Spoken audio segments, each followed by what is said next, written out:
guest today with me, Brother Hashim. He's joining us in the studio today, and he's done a lot of fantastic work in the community. And I think it's good to have you in the studio, Brother Hashim. Assalamu alaikum to you. Wa alaikum assalam wa rahmatullah. The pleasure is mine. I like to be here. Thank you for your warm welcome. Of course, we have been missing each other for some time because throughout the year when we are doing radio, we have been looking for you, and for some reason we have not crossed paths. But today we are absolutely grateful that you have joined us in the studio, and we got a lot of things to discuss with all of you in the community today. And I hope that you are all also very active, doing some good work in the community. And Brother Hashim, you know what? Every one of us is capable of doing something good for our community. Indeed, and that's what being human is all about. Just to bring on the table what you are capable of, and for the benefit of all, not only for yourself, so that others can really use that help that you put on the ground. And it is my passion. I've been on community activist a long time since the Somali community moved here. So I'm one of the few people. I think I call myself very lucky. Wherever I go, I have other people who I can relate with and walk with. Of course, CP, community power development. Indeed. Isn't that wonderful? CPD? Indeed. Community power development. So all of you listening in right now, this is what it's all about. The community has the power. Now, when I say the community, Brother Hashim, what are we talking about? How many communities do we have in the city of Leicester right now? To me, we like to differentiate ourselves, and that's the part that I don't like. Because when we're talking, at the end of the day, we have all same needs as neighbors, as people living in the same area, as people, a human. So, okay, yes, we have different backgrounds, and we have different colors, and we have different religions. Yes, that's it, that's human. But at the end of the day, even within any given community, there are a lot of differentiation. We like to differentiate ourselves from each other, and that's something I'm really much critical to as a person. That's my personal view. Of course, we have different dynamics in the inner city, and we have different dynamics in the outer city. The city of Leicester, and we have the county of Leicester, right, which is the outskirts of the city of Leicester, and totally different dynamics. And of course, the 40 diversities plus that live, most of them, I would say majority of them, they live in the city of Leicester. Would you agree? Indeed. And ever since I have been in this country, and many of the Asian community, they came here in the 70s, but immigration here, if you go back, one of the very first Asians came here in this country at the time of the First World War, if not before. So the Asians that came here at the time of the First World War, and then nearer the time of the Second World War, more Asians came. So you could literally say, you could count on your hands how many there were here from that period of time. And they have got their 6th generation in this city now. So that is a long time, from 1918 right up to 2021. It's more than 100 years. Indeed. If the memory really serves me correct, even Somalis, when they come here as a protectorate of British, there were a lot of people coming into London areas and Cardiff. You can see now 6th, 7th generation in Cardiff if you go back to Somalis. And for the history, the last man who's been hanged in United Kingdom, Mr. Matan, was wrongly hanged, and now the government recognized that was Somali. So kind of in Britain, different people have that long, even though many people just say, okay, when they see the number, But Somalis also were around since that time, and they fought for British Empire alongside the wars like Boer War in South. In South Africa and many other and one of the things that is good to go back and remind our listeners is that the British Empire, when they go to everywhere, including Somalia, there were soldiers, and you can see now if you look into the history, the input of Somalis in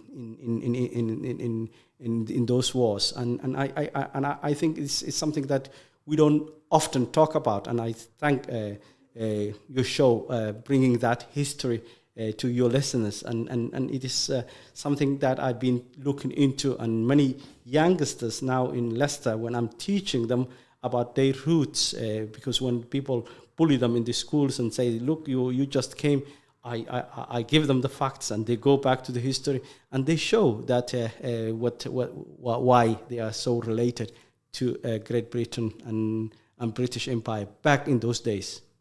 Of course, there are many issues that happen across the board in the local vicinity, in the national arena, and our local government, our national government, they will create many antibiotics to fix a problem, right? And you and I both know, we've been doing this work for a long time in the community, that an antibiotic will just suppress your toothache, but until you get to the root canal, you're not going to get the problem fixed. You'll be back at the dentist again a week later, a month later.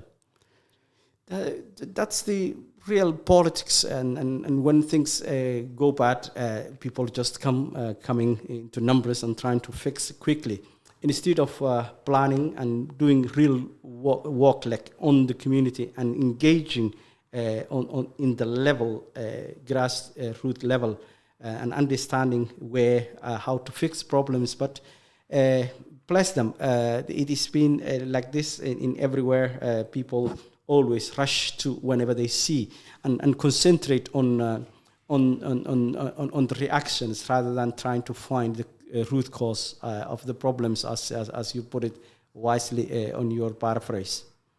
Yeah, of course. Now we've had all different types of immigration in the UK.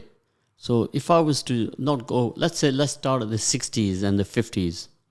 You had the West Indian Afro-Caribbean community that were brought into the UK just to fill up the factories, to do the work that there was a shortage of work in the transport, in the nursing, in many areas, in support services. So that community came here to fill a gap. And we have been gap fillers in the form of immigration. And then in the 60s, there was a big shortage in textiles. So they brought in immigration from the South Asian countries in the late 60s, and they were working predominantly in the north of England in the textile factories. And of course, in the 70s, this city, Leicester, a huge impact on immigration happened here. The Ugandan Asians arrived in 1972. I read those titles don't come to Leicester if you're coming, and still I can still relate to the Ugandans, because one of the ways that Somalis are around the world is that we had a civil war ourselves, and we've been subject to that, and many people now here in Leicester or elsewhere, they had to leave their country as a Ugandan Asian when the dictator Idi Amin did all that harm to them. The parallel I'm playing here is that people sometimes they go out from their own home, they are forced to do so, and that's when the immigration itself. You just came here. People don't know your background. All they see is someone on their doorsteps. For example, there are different people in educated, not educated, and all to the people who are the other side, who are receiving those immigrants. To them, you are an immigrant. And an immigrant, it is something that kind of homeless person, and that's the treatment you get. Of course. You're saying almost like a second-class citizen. Indeed, because I can only relate to my own story when I came to this country. And it was because of I could speak the language.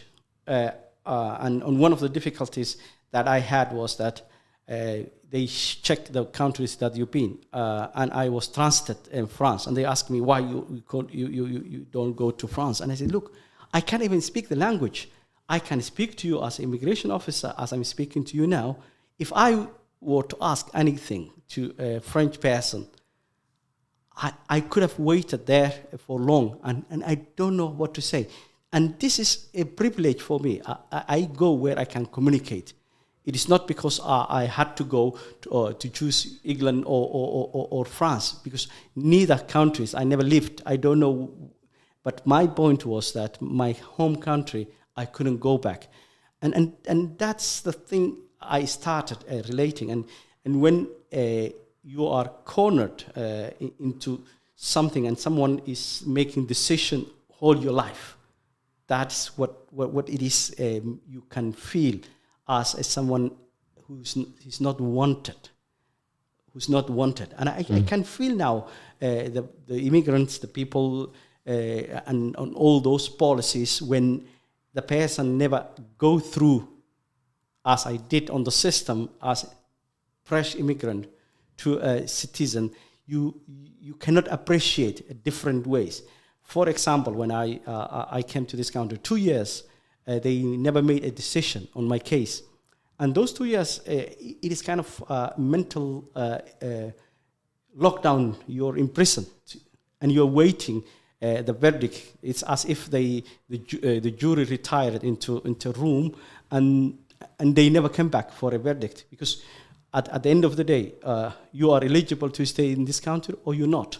That's the question that any officer, immigration officer, nowadays everything goes to court, used to do in their own time and leisure. And when you are in that situation, it is difficult. And myself, instead of sitting down and feeling sorry for myself, I started helping others, because if I concentrate on my own pain, I will not have progress. So people who was less fortunate than me couldn't speak the language. I started being advocate of the people at that time. And this is when you learn the way on your skin and on the others. There's no university that teaches you, because at the end of the day, when I go to immigration, I had to read all the things related to that case, and then be an advocate of the person that you're with. Or next day, I'm going to housing officer. I have to level someone who's professional from the other side of the table, and I here with the person. The good thing about this country, and the truth has to be told, no one will concentrate on you as long as you know what you are a good advocate, you know the rule of the law. Whereas other countries, they will start with you. Who are you to say to this for this person? But in this country, really, the rules are so good. No one will get problem with you as long as you are doing it well and good. And it is something that filled those 2 years, my life, and it was rewarding. That's how I started the career that I ended up later on as a community helper. And this is something I always admire, because at the end of the day, when you help someone, you can sleep well at the night. Of course, we have seen different immigration in the city of Leicester. We'll talk about the country, but predominantly today, let's keep it focused to Leicester. In the 70s, 80s, predominantly the Ugandan Asians came, the Asians from Malawi came, And then starting early 92 onwards, the Somali community came from Holland, from France, as you mentioned, from Sweden. This was immigration that they were stateless or they went to seek asylum in these countries due to the war-torn issues that were happening in the time of General Aidid in Somalia at that time. And in the early 90s to where we are today. So it's almost 30 years, I would say. Can I go back that? But prior to that, we talked earlier on about the very early Somalis that came to Cardiff. In fact, today... Or Liverpool and East London. East London, in Camden, even in not only East London, but in Bromley, in Bow, in Tower Hamlet area, in right up to Camden, and we have had a lot of Somalis now. Their third generations are born there in that area. So the biggest Somali community would be in Cardiff today, wouldn't it? After Cardiff would be London, or would it be London? Which one is it? Number-wise is London. London, because, and then after that is Cardiff. Even the Cardiff now... and Bristol. Other cities beat, like Birmingham, like Manchester, because the biggest the city is, the people can get more services. Of course. As a very historic way, Cardiff is number one. That's the number one. For all of you who are listening in right now, the Somali community was evident in Cardiff long before the 90s, as Brother Hashim had mentioned earlier on. And the Somali community was involved with many of the British war efforts, right up to the Boer War in South Africa, right? So guys, here we go again. Knowledge is power. Your data, your knowledge is going to take you very far, right? So next time you are with a Somali brother and you are from India or you're from another country, you got to tell him all these facts. He may not even know himself about some of the things Brother Hashim has told us. I myself did not know about Cardiff. So today you have come here and you've empowered me with some knowledge to add to my right lobe in my head. But so thank you for. Thank you very much. But it is something I like to have any brother next to me. And it is ways of, for example, Leicester when we were coming. I was moving from London because of change of my states. I was putting up the family, and I wanted a city other than London. And I have friends here. When I come, I fell in love with the city, and I didn't make twice my mind. Next day, I was here in 2000, July 2000. I remember my first ever address is in St. Peter's Road, here, a few miles away where we're sitting now. And it is one of those things. And as you mentioned, the people who were coming mainly were from mainland Europe. They were European citizens, and what the city council at that time called the second migration was it. But they were entitled to reside in the United Kingdom as European citizens. They were coming mainly from Netherlands. They were coming mainly from Sweden, Norway, all those countries. And the reason being, now, because people always get puzzled about why. When you have that British connection, you think always international. If you are educated, because the first generation of any migrants, they think always their children. Of course. So when you think your child, you either educate them in Dutch, which is a language that few people know, or you choose where English is the language where they can be international. So mostly the people chose Britain because if you compare, I was... Okay, I will make it easy for everyone here. So your fathers, your grandfathers who came here from period 60s, 50s, right up to today, the famous one is, I came to Leicester because my family or my friends were here. So I love Leicester because all my family were here. So often people will ask you, why did you go to Birmingham?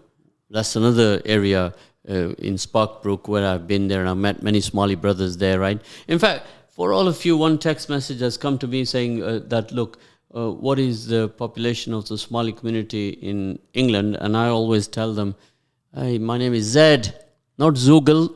You got to check out Google and it'll tell you that. But when I checked it out myself, go on, Brother Hashim, you tell us the figure. How many Somalis in England? The figure will be difficult because mainly people approximately are from Europe, and when they are putting in the statistics with every 10 years when the census are coming, they put down themselves as Dutch, or they put down themselves as Black African.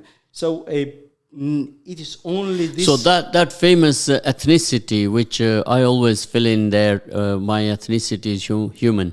And they look at me and they don't know what to say when I write human. I say, Exactly. My ethnicity is human. What's yours? Exactly. So number-wise, it will be difficult to tell anyone. I think the conservative figure would be plus or minus 108,000, which is what I read in one of the internet sites. 108,000 seemed a bit low because Leicester is easy between 15 to 20,000 Somalis in Leicester. That was very conservative. The estimates are talking about 250,000. Where? In all. Okay, so I think with the new census that will come out in April 2022, we'll have a better idea. But if for the moment we run with 108, out of which majority are in London, and then the other cities like Cardiff, Birmingham, Leicester, and even Manchester. Manchester, right? Bristol. No, name it that. Now you get all. Even Bolton okay. Nowadays. Now I was the other day in Bolton, talking to the Somali community there. Now, all of you listening in right now, you're free to call in and talk to us about what you think. 0116-482-2086, and you can text us or WhatsApp us on 07748-855-055. Of course, it's good to share with our listeners as well some of their ideas, what they are thinking about how community development should be. It's very important that we're all here, different communities. Often, I will tell you all right now that sometimes when you will see a person and you'll say, oh, he's from Somalia, not necessary. He may be from Sudan, he may be from Eritrea, he may be from another neighboring near country, Somaliland even. So one has to really get to know all these diversities so you can differentiate the communities that are coming now from Europe, the Eastern Europeans. It used to be said, oh, he's Polish. No, he's not Polish. It could be Bulgarian, it could be Romanian, it could be from Kosovo, it could be from many of the European countries. So we have this diversity that has to be understood. Indeed, the people whom I look like a lot are from Eritrea, Somalia, and Ethiopia, all those three. And Somalia, to this day, we're only one nation. The Somaliland are trying to establish themselves as another country, but to this point, the Somalia is one entity, and the future only will tell whether the Somaliland will become another country itself. But the point I'm making is Somalis, wherever they are, they might be inside Ethiopia or Kenya or wherever, they speak one language and they predominantly have one religion. So and they look alike. If I'm from Mogadishu or from Hargeisa or from whichever city, some people cannot differentiate one Somali from another. Of course, they can't. Of course, that is where all of us in the community have to have understanding of cultural values, and we can move forward. We cannot continue today living in this country, or any country for that matter, just going with color, race, creed, sect, tradition, and all those things that go along in a line, which create divisions amongst us. So when we come into a city, of course, we will go live in an area where our brother, our friend, our relative is staying, and that in the inner city may be where all that community is staying. Like in our city here, you know that you can make 5 different areas and be able to tell that this community stays in that area, this community stays in that area, right? So we stay in our own bubble. In all inner cities in England, that is the way. So politically, we start being victims to POA. You familiar with POA? Enlighten me, please. Of course, one of the listeners texted me the other day and he enlightened me. He said, Brother Zed, POA is what we see here goes on in the inner cities. It's politics of appeasement, right? Give everybody some biscuits, keep them all happy in their own bubble. Thank you very much. See you next election.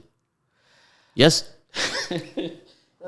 That's very good sum up. But at the end of the day, I think the prejudice that people make their minds up before they even meet the person. You can meet the worst 3 Somali people that can be in this city, and if that experience shapes you up and say, oh, these people are all like this, it is something I say to always people, individualize. Okay, rather than putting a box into people. Here's a challenge for Brother Hashim. Do I, Zed, acclimatize to your culture, or do you, Hashim, acclimatize to my culture? Or option 3 is, do we acclimatize to the culture of humanity? I think 1, 2, 3. Make a choice. I will stick with humanity, because at the end of the day, if we talk to each other, brother Hashim, we might like same food. We might like same. We might support the same team, and you never know until you and I have that learned conversation. But if I make mine up before I even met you, Zach, what did that makes me? I never got to know the person. Brother Hashim is a total team player, and he's here to continue to work in the community, to develop our communities further. Not the Somali community, but all communities, including every 40 diversity here. I can't sit here and give you the name of all 40 of them, but all of us have got to do that homework and understand the dynamics. This data, everybody has to know about this data. This data is not secret, is it? Indeed. And one of the things that I always fight the corner of the underdog. When I come to this city, I was already prepared, did whatever I did in London. And when I came here, there was a lot of difficulties. And instead of going about everything and just concentrate on my own life, that was a young family at the time, and bringing up I put it into the community. I was one of the first people, myself and my sister Jawahir, we wrote the first report, the need assessment report, because what we see was that the community was treated same as migrants before. There were problems with the housing. There were problems with the school. Language, acclimatation. Not only the language, basic things. The people were not even registered with GBs. Yeah. And that could not go on. Okay, here, I'll tell you. In 72, when my father brought us here, and he was a single parent with 5 children, and do you know who his best friend was? His best friend was Mr. Khosla, who knew how to fill forms in.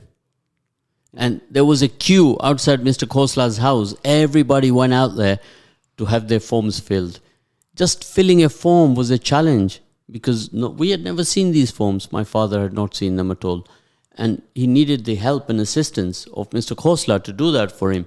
And of course, Mr. Khosla was not paid by the council or the government or anybody. He was doing it for the love of his community. Indeed. And I can relate to him. He was a teacher in Uganda, in our city, and he came here and he did that task. And many people love him for that. May Allah reward him. He's left this dunya. And there were many people like that in different communities who were doing the form filling and everything. But in 50 years, from 1972, next year will be 50 years. Of course, 50 years, we're going to be celebrating that. Once upon a time, 50 years ago. Thank you. I can relate. So we have 4 minutes left now. Mm-hmm. So we have to wrap up. Start to wrap up and bring to your attention, the people of Leicester, that we have approximately 15 to 20,000 Somali community members living here. I know quite a few of them. I'm meeting some fantastic young members of the community, and they are doing an absolute fantastic job. If you take the whole Somali community and do a pro rata analysis on it, you will see that they are excelling in academia, in business, and in many areas in that 20 years that they have been here active since 1988 to 2021. Indeed, and I'm grateful to young generation now. The children that I was tutoring in the schools now are PhD holders, experts, working in Leicester University, GPs, and the next generation who are more literate than us are making really proud the community. And this is what it's all about. What I would like both of us to work together as a joint project where we find these youngsters, let's say with the number of 5 of them, and we drive them to success. We support them wherever we can because we have the expertise, the knowledge of the community. And let them not spend 10 years learning what we learned. Let's give them all that so that they can serve 10 years and fast track them to places, POPs, right? Enlighten me again. You're using places of power. Thank you. Right? You're using. So they then can make a difference, not for only the Somali community, but they will make a difference for all communities. So we need to lead from the front by creating the right atmosphere to teach these youngsters that you are there, not because you are representing 15,000 Somalis who live in St. Matthews. No. We want them to represent the whole area. I refuse to say I represent anyone. Exactly. But I am helper. Yeah. And the only people who represent people are the people who are elected. And thanks God, always people give you back. And I'm very much appreciate that in 2011, I was being MBE, member of rewarded by the Queen because of my community. People really wrote to the office and said, this guy deserves it. And to my amusement, when the letter came through, I said, no, it's not me. And this is the power of helping others. It will be responded to you. And I'm one of the things I say that is, Allah always pays different ways. When you give time, and Almighty always is the sustainer and the one who always rewards whatever the good deeds you do.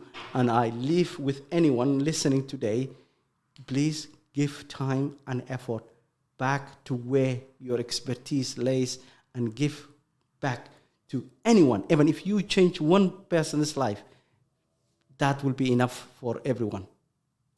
Of course, this is very important, is what we will do for others that will create the happiness for you. Indeed. Now, Allah subhanahu wa ta'ala is not going to ask you, Hashim, what did you do for the Somali community? He's going to ask you, what did you do for my ummah when you were in your time, in your journey of life on the planet I put you on? And also, I have to acknowledge also that I had a lot of mentors here. From the Ummah, and without them I couldn't do what I did. For example, when we needed the burial, Muslim burials, the people were there. When we needed education, when we were building our mosques, always we had the help of the Ummah, and we're here to give back anyone who needs that again as Ummah, and we are here to be good neighbors to anyone. And the point is humanity here. And never ever let people to put you boxes so that you are segregated among each other, and then everybody is sacked before you know. And that's the, as you put it quite rightly, differentiating, giving names into different localities. And of course, yeah. Now across the city, across the country, you have all areas with different peoples that live there. So, Brother Hashim, maybe you and I, we can take the initiative to take different members of the community in Leicester. We can't take all 40 of them, but at least 4 or 5 of them, and make a regular round trip in the city of Leicester that people who don't even know where is Evington Road, or they don't even know where St. Matthews is, and we go and reach out to them. And we have a coffee with them and a biscuit with them. So here's the deal. You bring the biscuits, I bring the coffee. And we go out in our bus and we sit and meet some beautiful people that live in areas that don't even engage with us. Now bring please a masala tea. I'm tea person. Tea. Coffee. We have here a chaiwala. They are happy to donate that, right? The masala tea. This is these kind of things we need to all initiate. Simple things like that. Just a cup of tea and a biscuit across the table to meet different communities, to engage with them and share our successes. Because otherwise, what's going to happen, Brother Hashim, is all the negative press we're going to read about, which is going to take us backwards. Indeed. And really, it has been very pleasure to be here with you, Zed. And the time is not on our side. And I enjoyed here. And I'm one of many. There are a lot of good people out there doing good things. And when we put our forces together, no matter which background we are, I think... Of course, we're all in England now. We're all British. We're not here to separate ourselves. We're all going to work together. Jazakallah khair, brothers and sisters, from myself and from Brother Hashim. Thank you very much for having me.